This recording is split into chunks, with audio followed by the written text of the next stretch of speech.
Money FM 89.3, the best of Saturday mornings. International News Review. We are back with the International News Review. Steve, good morning. How you doing?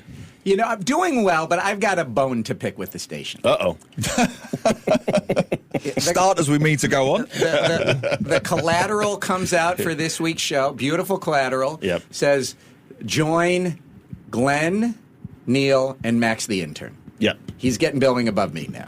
Now, Yeah. I love Max. Yeah. He does a great job. Max deserves it. He's right up there with Abby Rose and Bennett and all the other wonderful interns we've had. But come on. Where am I on the collateral? You're going to see a lot. I used to be on the collateral. You're going to see a lot more So, of Max. so just to clarify this, you're picking on someone who some might argue has less of a voice than you, and some would say that's very much in keeping with where U.S. politics is right now. I said I love Max. I love Abby Rose. I love Bennett. I love everybody who sat in that chair. Their photo does not belong next to the two of you. That's all I'm saying. That might sound a lot like your current American president. Trump loves Canada, but he wants to make it the 51st Where's state. my Time magazine cover is what you're basically saying here. I'm going to Photoshop my own collateral next week. That's it. That's it. I'm done. Steve, we gave you your own. We give you your own social media card every week. Now, what you choose to do with that is completely up to you. All right, let's move out.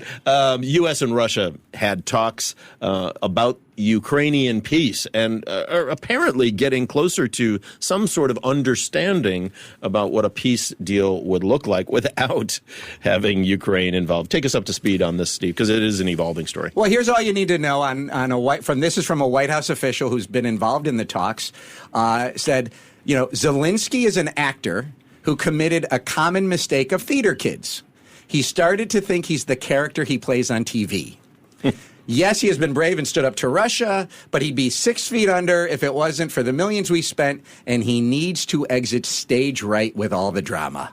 So That's where we are. We don't need to have Ukraine at the table when we negotiate about peace in Ukraine. Let's just do it with the guy who invaded the country. It's bizarre. Look, we've got the National Security Advisor, Mike Waltz, telling Zelensky to tone down his criticism of the US and take a hard look at this mineral deal, which basically proposes giving Washington $500 billion worth of natural resources, including oil and gas, in exchange for their continuing support of Ukraine. How would this even work legally?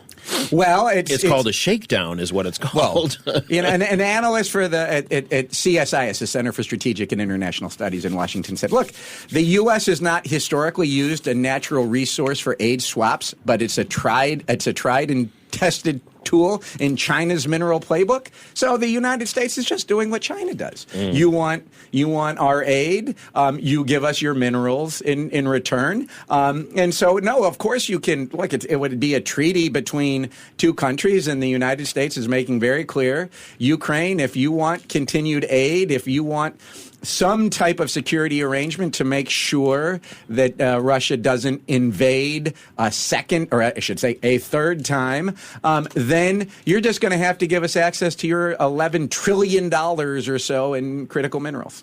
But just to follow up, to smaller nations like Singapore, Finland is vulnerable in Europe, and others, if you're going to sanction or endorse, maybe too strong a word, but effectively allow the illegal invasion of a sovereign nation to stand, are there long-term geopolitical ramifications?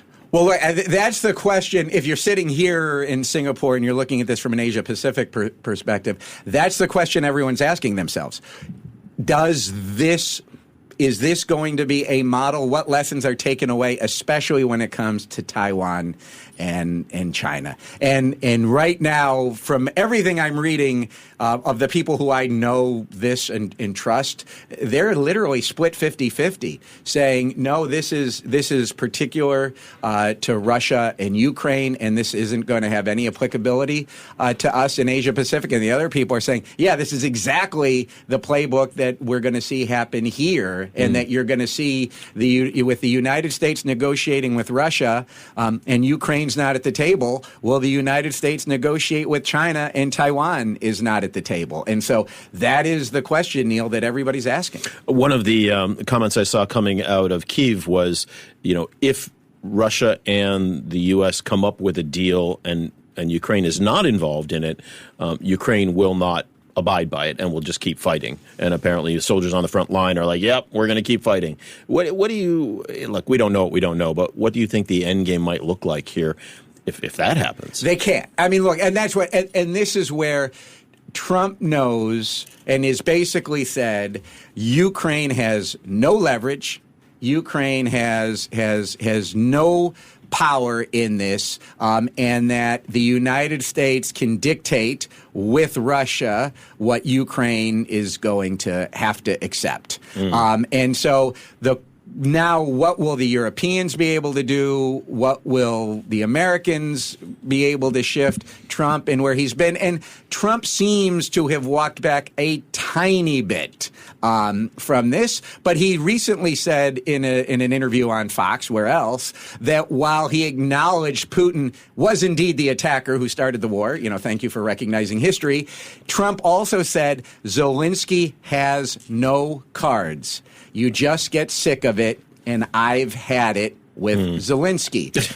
And so what Ambassador Admiral Stavridis, James Stavridis has said, the way he put it was that right now Ukraine has to ask itself, what's the least worst outcome it can live with, and that's where it's going to have to go. But not just for Ukraine, for Europe, because if President Trump has done anything, he's managed to do something that no one has done since Brexit, which is completely unite Europe behind Ukraine. The French president is going out to the White House next week. Keir Starmer, the UK Prime Minister, is going out to the White House next week.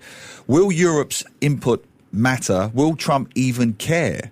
Because potentially here you could have Europe left to stand alone against Putin's czarist imperialism. Well, Neil, I'm not saying this to you, but basically what Trump would say to how you just described this about Europe and all the talk is blah, blah, blah. You can talk all you want. When are you going to put the money into Ukraine that we've been putting in that you haven't? When are you all going to start to meet your NATO commitments? And not only do you need to meet your NATO commitments of, I think it's 2 or 3% of your GDP into defense, I now want you to meet 5%. So when is Europe going to step up and do what it needs to do with money and with boots on the ground? And is Europe going to put the people in Ukraine to act as that insurance of security that Zelensky wants? Because apparently the Americans have said the Europeans can go in, but they're not going in as NATO. And that the Article 5 commitment that the United States has in NATO is not going to apply to the Europeans in Ukraine if they put boots on the ground. And already many governments in Europe, at least have said initially, we're not putting our troops there. So, Neil, so the United States would argue, no, we haven't united Europe. We've united them in their typical blather, but we haven't united them in doing anything like the Americans have done, which has put in more money than anybody else. Yeah. This story obviously continues on, but the bigger question, don't have time to talk about it here, nor do we have the information, but what is really going on with Trump and Putin behind the scenes? We saw this in Trump 1. What does Putin have on Trump that Trump is willing to just every time, do whatever basically Putin wants in negotiations, in coddling to him? It's just bizarre how you can take one of the traditional foes of the United States that has become one of the seemingly closest buddies against all of the other traditional buddies. So I don't know where that lands us, but hopefully more reporting will get done on that. We do have to move on to the G20. Now, the G20 consists of 19 countries along with the African Union. The European Union makes up about 80% of the global economy, 2/3 of the world's population. They are meeting next week to have their annual meeting. The U.S. says it will not go. It is snubbing them. Usually it's a very high level. Either the U.S. Secretary of State or the Treasury Secretary attends this. They are sending the Deputy Chief of Mission, the number 2 at the South African Embassy, as the U.S. representative. Steve, what does this say about America's engagement with these multilateral organizations? Well, it's over, basically. The U.S. and under Donald Trump and America First don't believe in multilateralism. And in this instance in particular, why they're not going is that Secretary Rubio has said that South Africa is, quote unquote, doing very bad things. And how dare they use the G20 to, quote unquote, promote solidarity, equality, and sustainability. In other words, DEI and climate change. And the secretary said his job is to advance America's national interests, not waste taxpayer money or coddle anti-Americanism. So he's not going, and the Treasury Secretary's not going, and we're sending a relatively speaking very junior person there. And so multilateralism is not a part of the America First and Donald Trump's playbook. What will the rest of the G20 summit talk about in terms of how they collectively deal with the Trump presidency, if at all? Well, how is the G20 going to work? You've got China there, you've got the Europeans there. I mean, it really isn't a forum that is going to work on dealing with the Trump administration. But there are things collectively that even the United States and China should be working on, and climate change is one of those. No country can solve the climate crisis on its own. Yet this is something that the Americans have said we're not going to take collective action on it. We've withdrawn from Paris. We've withdrawn from the G20. And so that's kind of what you're stuck with now. And, my friends, I've talked to people who are in that America First camp. And they would say, don't call us isolationist. We are not isolationist. We just are not looking at these multilateral frameworks. We are going to do everything bilaterally. And they'll say, look, Secretary Rubio, one of his first meetings was with the foreign ministers of the Quad, right, with Japan and Australia and India. So they'll say it's not that we're stepping back from the world stage. It's not that we're stepping back and becoming an isolationist. We just don't believe in things like the G20 when we're one of 20, and we certainly don't want to have it in a country like South Africa, which is all focused on DEI and taking rights away from the white Afrikaners. Yeah, I wonder how much input Elon Musk had in that decision as well, being from South Africa originally. This is, an interesting turn of events. And again, as you mentioned, how much can the G20 actually accomplish if the U.S., stays away, right? When you're looking at a global consensus on issues related to finance, et cetera, it's hard to do that without the world's biggest economy. It can't. It can't. I mean, and we're entering into a new era where we're not going to have multilateral solutions. Do spare a thought, though, for those poor, oppressed, white South Africans. They've had a tough time of it the last few years. They've had a very tough time of it. Come on now, spare a thought. And Donald Trump, Neil, recognizes the difficult period they're going through and has offered them refugee status in the United States. So while we are closing the border in the United States to most people, white South Africans who are being discriminated against are more than welcome in the United States. When I think back to all those rock concerts we did to help the white South Africans, we've made no progress on human rights. With the treatment. We're all going to go back to Sun City, right? What was the song? Ain't going to go to Sun City. Shout out Little Steven. Yeah, right? There we go. There Shout out to him. All right, let's move on. This past Monday in Toronto was the scene of the incredible Delta Airlines crash in windy, snowy conditions at Pearson Airport, and the plane landed. I'm sure by now many of our listeners have seen the video. It's all over the internet, but unbelievable. Plane lands, skids and flips over, bursts into flames. All 80 passengers walk away. Mm-hmm. Now, Delta says it is going to give $30,000 to each passenger as compensation. Steve, your time back in the Department of Transportation, is this, first of all, tell us your view on the accident and so many survivors, but also this compensation package. Well, let's start with the compensation first. And bravo to Delta Airlines. Great job. This is a recommendation that we came up with on the task force to assistance of families of aviation disasters or those in an aviation disaster. And what happens is when you are in that disaster, you have a lot of expenses and you're not typically going to be compensated through your insurance company. And so a recommendation we made was that the airlines should give money, no questions asked, to the people who are either the families or those who have survived a crash, so that they could meet their short-term financial challenges. And it's exactly what Delta did. Delta said, here's $30,000. It is an advance payment. When you get money back from your insurance company, you can then pay us back, interest-free. So we're not giving you a $30,000 gift. So this is exactly what we recommended. It builds goodwill from the airline in a very difficult situation. It helps the passengers out. So they did it exactly right. So bravo to Delta Airlines. And this also shows the great advances that have been made in aviation safety. The design of the seats have changed to survive such an incident, where the seats are designed to withstand, I think it's 16 Gs of force. The seat belts are designed in a way to keep people strapped in. And to see this happen, where the aviation safety and engineers and all the training the Delta crew has done, and the response time of the rescue, this is a textbook illustration of what works, because there's no way this would have happened 20, 30 years ago, where you'd have had every single person survive this crash. I know it's speculation, Steve, but do they have any idea yet of how it turned over? Because when everybody's seen the footage, as Glenn says, it's practically landed, and then on the runway in the final seconds, it just rolls over.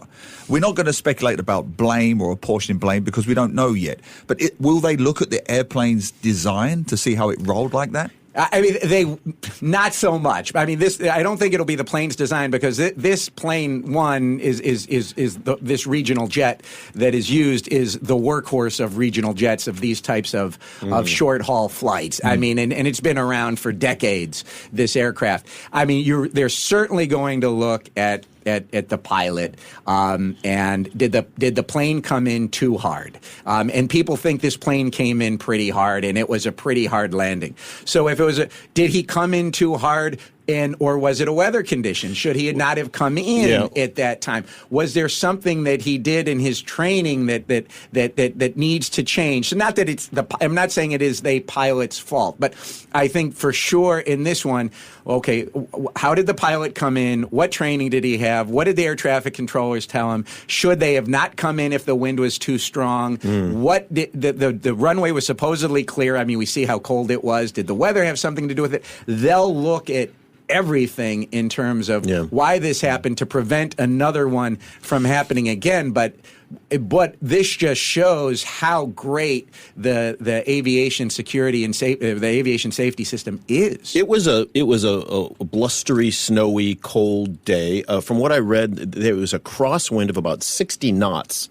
And so some of the initial analysis I saw on this, and you can see it in the video as well, was the plane landed. It did land hard, but then it was pushed to the left side, and the left wing caught the tarmac, and that's when it flipped. So I think there was a kind of a crosswind situation in very slippery, a slippery runway condition with snow blowing over. Look, it looks like it was a challenging place to land at a challenging time to land. So anyway, we'll get more on that in the future. Let's move on to our last story, because this is a good one. New Zealand's new tourist campaign says, quote, "Everyone must go." But it's being ridiculed as immigration hits a record high, and perhaps maybe not the best time to have "everyone must go" as your slogan in a country where a lot of people are leaving already. Anyway, take us through what the controversy is, Steve. Well, I think you hit the controversy on the head. What was surprising to me, because we all love New Zealand, it's like people are actually leaving that country. I expect people to be going to New Zealand, not leaving New Zealand. I see headlines, people are leaving the United States. And to be fair, "Everyone must go" was aimed at tourists like everyone must go to New Zealand was the point. The point was to say is everyone must go to New Zealand. Right. But so the first things, you have two things. One, where you say everyone must go. One, are they saying everyone must go, meaning get out of New Zealand, when that is the government has an issue? And of course, when you say everyone must go, where do you go with this? Well, the Green Party's tourism spokesman said maybe it refers to the need for toilets in some of our high tourist spots. I mean, the queues are ridiculous. How did this get past the copywriters? Especially in the time of, I think of that recent movie. You remember the Jordan Peele movie, Get Out, which was about racial tensions and the idea that black people should be kicked out. So it does have that racial undertone in a way. Immigrants, migration, call it what you like. Get out, everybody must go. In the age of populism, this is a real own goal, Steve. Again, I mean, it's how do you spend all of this money? Do they not do focus groups? Here's the deal. We could do it for them at a very reasonable price. New Zealand Tourism Board, the next time you come up with your slogan, just send it to me, Glenn, and Neil. They paid 500,000 New Zealand dollars. We would have done it for $250. Yeah, right? Easily $250. $250. This wouldn't have taken us much of a focus group. Everyone must go. Wait, you say everyone must go. I mean, why? I mean, who is doing this? Don't infer to anybody. You must get out. You must go. You must clear off. You must. It's also got that pasamalam. Everything must go. Closing down sale. Well, and that's what some people were saying too. It's like, what is this, like a fire sale on? Is it a clearance sale? Yep. Is it? Yet you got to go because our country's in such terrible shape. The economy is terrible. We're cutting jobs in the government, so you got to go. So you got to go for that, or you got to go to the bathroom. It's just there's just every different possibility that you can come up with, as opposed to come visit our wonderful country. Yeah. So this was a great quote by the Labor's tourism spokesperson. While she said broadly, there's growing tourism, the latest tourism tag was tone deaf at a time when the coalition government is, they saying, disestablishing thousands of roles across the public sector in a major cost-cutting drive. So the timing, to your point, Neil, I think earlier, who is paying attention to where this fits in the scope, the news cycle of a country, right? You're just hoping President Trump hasn't seen this, because he's thinking, why don't I have that slogan? Why don't I have that slogan? And I do have to issue an apology because I always thought that Uniquely Singapore was not really good. But man, Uniquely Singapore is a million times better than everyone's got to go. Amazing Thailand. Awesome. They're all better. Asia, Truly Asia. They're all better than Malaysia, this. Truly Asia. Amazing Thailand. I love New York. Virginia's for lovers. Right? These are iconic. I thought Uniquely Singapore was bad. Now I'm like, hey, that's. But it's good because they played on the. Then they broke down the architecture, the food, the culture, Peranakan culture. I mean, it was clever the way they did it. Yeah, I thought. Even though if you might not like the actual catchphrase, right? No one. Uniquely Singapore. That's going to get you to spend your tourist dollars to come to this. Well, it's country. better than Coldplay standing on a barge or wherever it was in Marina Bay, swimming with the otters. Yeah. I'm now retracting every criticism I ever made of Uniquely Singapore because it is a million times better than everybody's. Okay, quick question from Ian. Frankly, the Europeans need to unite and step up and fill the void to defend Ukraine if they do not want to be sidelined. Steve. That's exactly what President Trump says. Ian, you are right there with Donald Trump and Marco Rubio and our wonderful Secretary of Defense, Pete Hegseth. So, Ian, that is exactly what the Trump administration says. You are right there, mind melding with them. And final word to Rob: absolute cracker of an international news segment. Neil, Glenn, and Steve. 10 out of 10. Bravo. To listen to more great interviews, download our podcasts at audio.sg or download the audio app. That's AWEDIO, audio at the App Store and Google Play.